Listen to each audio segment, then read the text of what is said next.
आज हम पढ़ने जा रहे हैं ब्रेन के बारे में। ठीक है, ये ब्रेन की प्री स्टेज जो होती है, जो प्रारंभिक में एम्ब्रियोनिक स्टेज में क्या बनता है, ब्रेन बनता है। तो इन तीन पार्ट का सबसे पहले फॉर्मेशन होता है। इन तीन पार्ट से पहले भी क्या होता है, ब्रेन में कुछ स्पेशल कहाँ से ब्रेन की उत्पत्ति होती है, तो वो होती है एक्टोडर्म के द्वारा। ठीक है, किसके द्वारा होती है, एक्टोडर्म के द्वारा इसकी क्या होती है, ओरिजिन होती है ब्रेन की। एम्ब्रियोनिक स्टेज की अगर बात करें,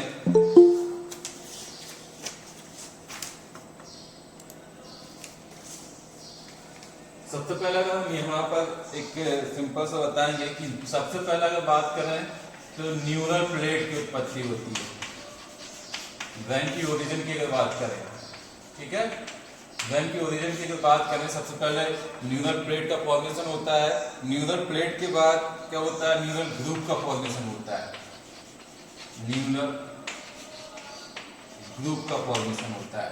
फिर न्यूरल ग्रुप के बाद न्यूरल ट्यूब का फॉर्मेशन होता है।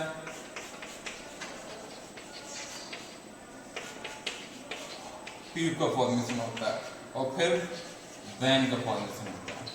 ठीक है, ये इस तरीके से क्या होता है, ब्रेन की क्या होती है, ओरिजिन होती है। सबसे पहले न्यूरल प्लेट बनती है, न्यूरल प्लेट में फिर क्या बनती है, न्यूरल ग्रुप बनना फॉर्मेशन हो जाता है।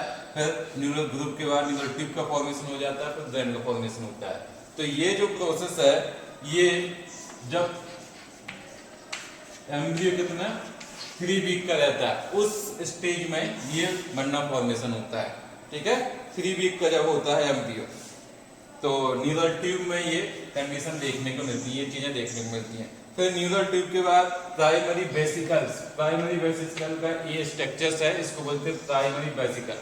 प्राइमरी वेसिकल्स का फॉर्मेशन एम्ब्रियो में 4 वीक का जब एम्ब्रियो होता है, जब प्राइमरी वेसिकल का फॉर्मेशन होता है। प्राइमरी वेसिकल्स में सबसे पहले रेजोन सेफ्लॉन देखने को मिलता है, मतलब फोर ब्रेन जिसको हम कह सकते हैं। ठीक है, फिर उसके बाद इसमें दूसरा पार्ट जो रहता है सेंटर में, उसको मीजन सेफ्लॉन बोलते हैं, और नीचे की ओर जो पार्ट रहता है उसको रोम्बेन सेफ्लॉन बोला जाता है।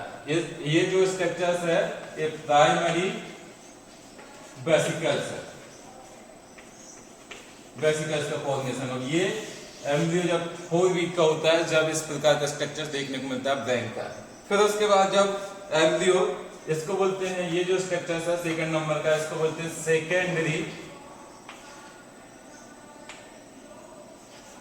Secondary vesicle. ठीक है, अब सेकेंडरी वेसिकल का फॉर्मेशन कब होता है, जब क्या होता है, 5 वीक का एम्ब्रियो हो जाता है। एम्ब्रियो जो 5 वीक का हो जाता है, जब इस प्रकार का ब्रेन का फॉर्मेशन हो जाता है, इस प्रकार के पार्टीशन देखने को मिलते हैं। अब इसमें कौन कौन से पार्ट होते हैं। अब जो प्रेजन सेफ्लॉन जो था, वो 2 पार्ट में डिवाइड हो जाता है। एक हो जाता है टेलन सेफ्लॉन और डायन सेफ्लॉन। ठीक है, इन सबका क्या होता है, अलग अलग फंक्शन होता है। ठीक, तो इसमें देखते हैं स्ट्रक्चर्स में क्या क्या होते हैं। अब टेलन सेफ्लॉन जो रहता है, उसके ऊपर एक उभरी हुई स्ट्रक्चर, सेंटर में उभरी हुई स्ट्रक्चर जो रहती है, लेमिनर टर्मिनल बोला जाता है इसको। ठीक है, क्या बोला जाता है, लेमिनर टर्मिनल बोला जाता है। अब क्या होता है, इसके दोनों साइड में क्या है, एक स्ट्रक्चर्स है, उभरी हुई स्ट्रक्चर्स है। इन उभरी हुई स्ट्रक्चर्स को क्या बोला जाता है, लेटरल वेंट्रिकल बोला जाता है। और इनके बीच में जो केविटी जो पाई जाती है, उसको क्या बोला जाता है, पैरासील बोला जाता है। ठीक है, पैरासील बोला जाता है। अब पैरासील के जस्ट नीचे की ओर आते हैं, तो यहाँ पर ये दोनों क्या एक दूसरे में मिले हुए रहते हैं। तो इस वाली स्ट्रक्चर्स में इसको थर्ड वेंट्रिकल बोला जाता है। ठीक है, ये थर्ड वेंट्रिकल के जस्ट नीचे आते हैं। तो देन उसके बाद जो स्ट्रक्चर्स देखने को मिलता है, उसको बोलते हैं डायन सेफ्लॉन बोला जाता है। डायन सेफ्लॉन की जो केविटी जो रहती है, उसको बोला जाता है, डायन सेफ्लॉन की केविटी को लेटरल थर्ड वेंट्रिकल कहते हैं इसको। ठीक है, डायोसील बोलते हैं इसको। क्या बोला जाता है, डायोसील बोला जाता है। इसकी केविटी में खोखली जो एरिया रहेगा, जहां पर लिक्विड सब्सटेंस भरा रहता है, क्या बोलते हैं, सेरेब्रल फ्लूइड भरा रहता है। ठीक है, उसमें। ठीक है, तो इसको बोलते हैं डायोसील बोला जाता है। अब डायोसील के साइड में ही क्या है, जो वेंट्रिकल डायन सेफ्लॉन जो होता है, उसमें से 2 वेसिकल्स और निकली रहती हैं, उनको बोला जाता है क्या, ऑप्टिकल वेसिकल्स बोला जाता है। देन उसके बाद जस्ट नीचे की ओर आते हैं, उसके डायनसेफ्लॉन के नीचे आते हैं तो उस वाले एरिया को बोला जाता है क्या, मेसेनसेफ्लॉन। मेसेनसेफ्लॉन को मिड ब्रेन भी बोला जाता है और इसकी में जो कैविटी जो पाई जाती है उसको मेसोसील बोला जाता है, मेसोसील बोला जाता है। देन उसके बाद हाइंड ब्रेन आता है। हाइंड ब्रेन में दो पार्ट होते हैं, ठीक, एक मेटेनसेफ्लॉन और एक होता है माइलेनसेफ्लॉन, ठीक है। मेटेनसेफ्लॉन जो रहती है वो किसके, डायनसेफ्लॉन और माइलेनसेफ्लॉन के बीच में जो स्ट्रक्चर्स पाया जाता है उसको बोलते हैं मेटेनसेफ्लॉन। मेटेनसेफ्लॉन जो रहता है उसकी में जो कैविटी पे जो पाई जाती है उसको मेटासील बोला जाता है और देन उसके बीच जिसके नीचे क्या होता है जो स्ट्रक्चर प्रेजेंट रहता है उसको रेम्बेनसेफ्लॉन या माइलेनसेफ्लॉन बोला जाता है। माइलेनसेफ्लॉन की जो कैविटी जो रहती है उसको मायोसील बोला जाता है, ठीक है। तो ये ब्रेन का नॉर्मल स्ट्रक्चर्स है। इसी के बेस पर क्या करेंगे, हम स्टडी करेंगे सभी एनिमल्स जो हमारी क्लास जो 5 क्लासेस जो हैं उनकी हम यहाँ पर स्टडी करेंगे, ठीक है। तो ये था स्ट्रक्चर, तो ये पार्ट ऑफ ब्रेन है, साथ में फंक्शन है, ठीक। तो पहला आता है प्रेजेंसेफ्लॉन जिसको फोरब्रेन बोलते हैं, फिर आता है मेसेनसेफ्लॉन जिसको मिड ब्रेन बोलते हैं, दूसरा होता है रेम्बेनसेफ्लॉन, ठीक है, जिसको पश्चिम मस्तिष्क बोलते हैं। तो सबसे पहले देखते हैं प्रेजेंसेफ्लॉन जो रहता है, फोरब्रेन जो रहता है उसको दो पार्ट रहते हैं, एक होता है टेलेनसेफ्लॉन, दूसरा होता है डायनसेफ्लॉन, ठीक है। डायनसेफ्लॉन और टेलेनसेफ्लॉन हम अभी बता रहे हैं क्या होता है। सबसे पहले ऊपर का जो हमारा ब्रेन है, ठीक है, ऊपर का जो ब्रेन है, अगर ब्रेन के हम स्ट्रक्चर इस तरीके से बना है, ये ऊपर का जो एरिया जो दिखाई देता है जिसमें बहुत सारे इस टाइप की स्ट्रक्चर्स दिखाई देती हैं, ठीक है, इसको बोलते हैं सेरेब्रल हेमिस्फीयर। सेरेब्रल हेमिस्फीयर जो रहते हैं दो पार्ट में एक फैलों के द्वारा डिवाइड होते हैं, लेफ्ट एंड राइट में, ठीक है। अब लेफ्ट साइड का जो रहता है वो राइट साइड के मतलब पार्ट को कंट्रोल करता है। जैसे ये वाला मेरा हाथ मैं लेफ्ट से लिख रहा हूँ, ठीक है, तो मेरा कंट्रोल कहाँ से हो रहा है, राइट हेमिस्फीयर से ये हाथ मेरा कंट्रोल हो रहा है, ठीक है।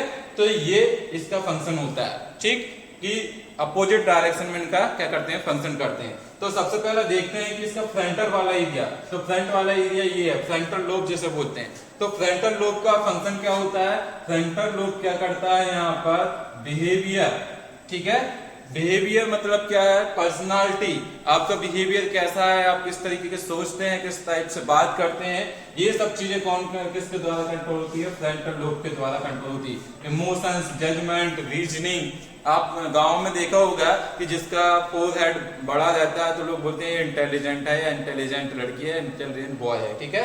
तो ये फ्रंटल लोब के द्वारा ही क्या होता है, मतलब क्लियर होता है कि जिसका फोरब्रेन डेवलप रहेगा, बड़ा रहेगा, उसमें क्या इंटेलिजेंट रहेगा, इमोशन, बिहेवियर, जजमेंट, रीजनिंग, ये सब चीजों को वो इजीली कर पाते हैं, ठीक है। तो ये जो फ्रंटल लोब जिसका भी डेवलप रहेगा या बड़ा जो रहेगा, ठीक है, मतलब वो क्या करेगा, ये सब चीजों की इजीली कर पाएगा, ठीक। तो दूसरा आता है पैराइटल लोब। तो पैराइटल लोब, ये वाला पैराइटल लोब कहलाता है, ये वाला, ठीक। तो पैराइटल लोब का काम क्या है कि सेंस ऑफ टच, विजन, ठीक है, इंटरप्रिटेशन करते हैं ये कि कौन सी चीज या क्या वहां पर खड़ा है, ठीक है, क्या सामने वाला बोल रहा है, तो ये इंटरप्रिटेशन कौन करता है, पैराइटल लोब के द्वारा होता है। फिर उसके बाद क्या होता है, ये वाला यहाँ पर जो रीजन है इसको बोलते हैं ऑसिपिटल रीजन, ठीक है। ये विजन को क्या करता है, इंटरप्रेट करता है, विजन, हेयरिंग, इन सब विजन को क्या करता है, इंटरप्रेट करता है कि सामने कौन सी चीज खड़ी है, ठीक है।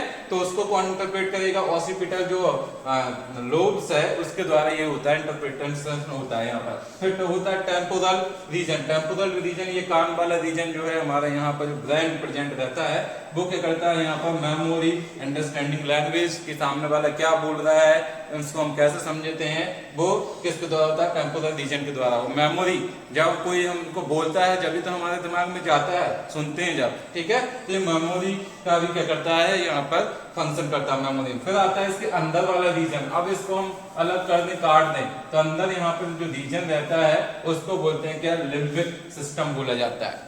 लिम्बिक सिस्टम में हमको देखने को मिलते हैं दो स्ट्रक्चर मिलते हैं, एक तो हिप्पोकैम्पस होता है जो क्या करता है, मेमोरी, ठीक है, आपकी जो मेमोरी रहती है, जो भी चीज जाकर सेव होती है वो हिप्पोकैम्पस में जाकर सेव होती है। और एम्बिलिगेटा जो रहता है, डेल्टा जो डेला रहता है, एम्बिलिगेटा, ठीक है, जो रहता है वो इमोशन को कंट्रोल करता है आपके, ठीक है। आप किस तरीके से मतलब इमोशन मतलब क्या है, दुखी हैं, ठीक है, ज्यादा खुश है, इन सब चीजों को कौन करता है, ये लिम्बिक सिस्टम वाला रीजन यहाँ पर कंट्रोल करता है, ठीक है।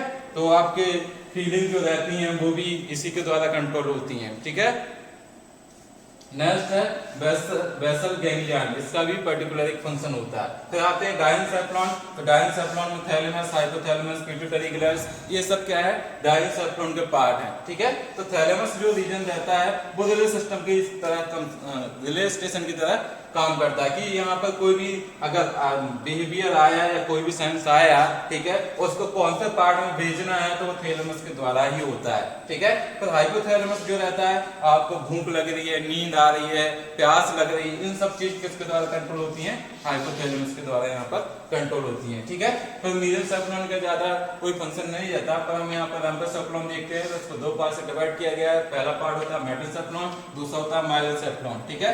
तो मेटासेफ्लॉन में सेरेब्रल आता है और पॉन्स आता है। तो ये सेरेब्रल और पॉन्स का क्या फंक्शन है कि जब मैं हाथ पैर या खड़ा हूं, ठीक है, इन सब चीजों को कौन कंट्रोल करता है, ये सेरेब्रल वाला पार्ट क्या करता है, कंट्रोल रखता है, ठीक है, कि बॉडी को किस टाइप में, किस डायरेक्शन में मोड़ना है या किस डायरेक्शन में मुझको हाथ ले जाना है, ठीक है, या पीछे मुड़ना है या आगे मुड़ना है, या पोस्चर में तो कैसे खड़ा होना है, इन सब चीजों को कंट्रोल कौन करता है, ये वाला पार्ट करता है, सेरेब्रल वाला पार्ट यहाँ पर क्या करता है, कंट्रोल करता है, ठीक है।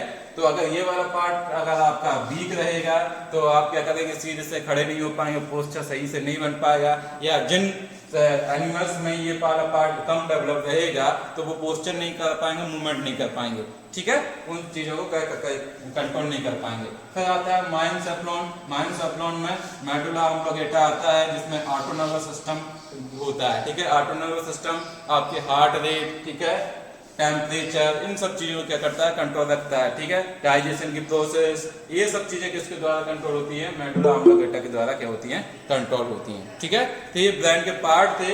अब क्या होता है कि हम कैसे समझेंगे इन सब चीजों को, ठीक, जब हम डीपली स्टडी करेंगे, पर्टिकुलर जैसे फिश के ब्रेन की बात करेंगे, एम्फीबियंस की बात करेंगे, जिसका ब्रेन जितना डेवलप रहेगा, जैसे जिसका फोर ब्रेन जो है डेवलप है, तो मतलब क्या है, उसको सोचने समझने की शक्ति ज्यादा है, उसके अंदर इमोशन ज्यादा है, तो इन सब चीजों के यहाँ पर देखने को मिलेगा, ठीक है। जिसका फर्स्ट वाला रीजन क्या है, वेल डेवलप्ड है, तो उसका पोस्चर मूवमेंट, जैसे बर्ड हुए, बर्ड क्या रहते हैं, उड़ते हैं, तो उनको पोस्चर और मूवमेंट को कंट्रोल करने के लिए क्या होता है, उनके जो सेरेब्रल वाला पार्ट जो रहता है वेल डेवलप रहता है, ठीक है। ये इन सब चीजों से हम कैसे कर सकते हैं, समझ सकते हैं चीजों को कि किसका ब्रेन वाला, कौन सा वाला ब्रेन पार्ट डेवलप होगा।